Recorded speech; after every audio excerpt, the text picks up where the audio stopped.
Maritza on that, and they call me Juanito in Mexico, where I lived until 5 months ago, and had a medical emergency that required me to come back to the U.S. Now I'm back in Nashville, where I lived from 04 to 2020.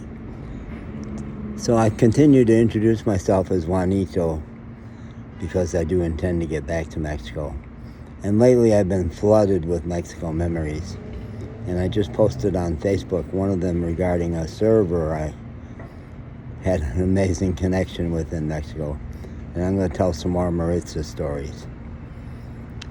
My car broke down outside of El Diamante, the Diamond, which was a 400-person pueblo, enchanted. And I was there for 3 months because even though the people I got to know said, yeah, that mechanic who towed you in, he's the best in town, so you can trust him. But he was all 27, and I'll tell elsewhere the stories of my travail with the car. But I was there for the entire summer of 23. And there was a restaurant hotel, the O'Reilly restaurant and the El Diamante Hotel, run by the same family, and they had a great Wi-Fi, so I would spend most of my days there because they were such lovely people and so much embraced me, even with my limited Spanish, which improved a lot. And the first day I was there, Don Miguel was the grandfather and had a little bit of macho left in him. The younger generation, mostly not at all. But it was charming and playful, usually. So the first day I was there sitting around with the whole family, the Grandma O'Reilly, who had founded the restaurant and was still running it, and Maritza and Sarah, the two servers. And Don Miguel says to me, why are you going to go all the way to Cozumel? That's a long ways from here. And you have everything you could possibly want here, which is how all the older generation felt about that town. We're close to the beach. We'll set you up with Maritza here. You'll have a wonderful life. She was all of 22. You'll have a wonderful life and everything you could possibly want. And nobody blinked around the table. They just, yeah, okay. And so a couple months later, his son Miguel invited me to come to their daughter's quinceañera party, 15-year-old coming out party. And then he said, would you, as our resident gringo, could you say a few words?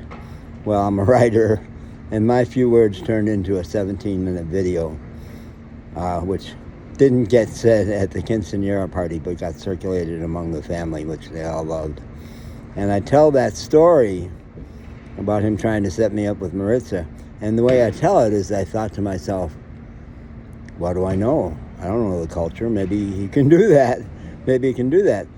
But if I say yes, there's the risk of me insulting or hurting the feelings of an empowered, very intelligent young woman.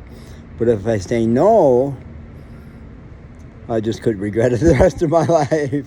So that got us going from day one. And Maritza and I did end up flirting an awful lot with each other. And in Mexico, they don't worry about age anywhere near as much. Women, they'll choose whoever they want.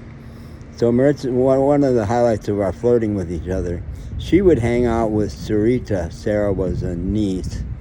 Maritza was the only one who wasn't family there. And they'd hang out at the counter looking out at the restaurant. Beautiful, mostly open-air restaurant. It had a roof, but lots of windows and doors. And I would say they were Bobsey twins. They'd only worked together for 5 months, but they were like sisters. They were all over each other, leaning on each other, laughing on each other's shoulders. So one day I sent her a text message saying, so when you bring breakfast to these people behind me here, on your way back to the kitchen, turn and give me a big saucy smile. Which she did, yeah. And another time I was outside the restaurant, just next to it, ranting, doing a video about how head over heels I was and what was I going to do about this because it's completely unrealistic. And as I was in the middle of the video, she shows up right in the middle of the restaurant there, and I came camera to focus on her and said, oh, wow, this is interesting. And lots of restaurants in Mexico keep very little stock on hand. And they'll have a grocery store nearby where they're running over there all the time to get their supplies. And it was a daughter-in-law ran the grocery store. So Maritza proceeds to cross the street, and I go into the telephoto mode and say, and you'll see an interesting street scene over here, and yeah, there's a bird there, and when she disappeared into the grocery store, I said, I don't know, I'm not seeing anything interesting now. So I'll put a link to the story I just told about how Maritza very playfully dismissed me one day. She was into it until she had an aunt in Jalapa, Xalapa, capital of Veracruz State, which is a stunning town where I went because something was happening between me and a cousin who came to the quinceañera party. But she had an aunt there that she would go and visit, and obviously this one weekend with the aunt said, "Girl, what are you thinking about? No, drop that guy."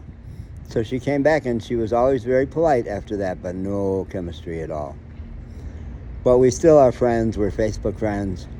And this morning I sent her a really sweet note where I said, that face, she showed a wonderful picture of her and her daughter, and I said, that face is one of my favorite faces on the planet.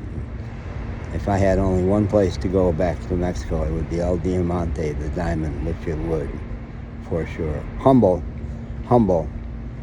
but enchanted.